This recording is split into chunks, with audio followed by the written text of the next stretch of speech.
E i gioielli di questo luogo. Domilani è l'associazione di riferimento di questo luogo molto bello, che sta un po' tra il mare e la montagna, grazie anche al territorio di Calagonone, e quindi ci regala, insomma, un abbigliamento popolare davvero importante e soprattutto una grande tradizione nella gioielleria in filigrana. Infatti le donne mettono in mostra molti di questi preziosi gioielli.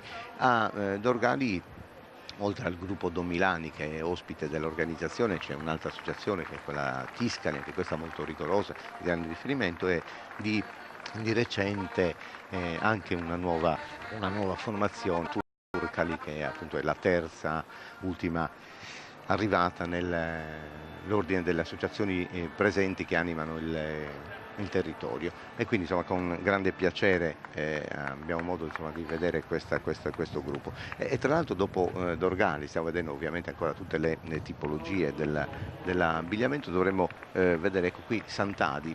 Forse allora abbiamo visto un altro gruppo dell'area del Sulcis, perché sono diverse le associazioni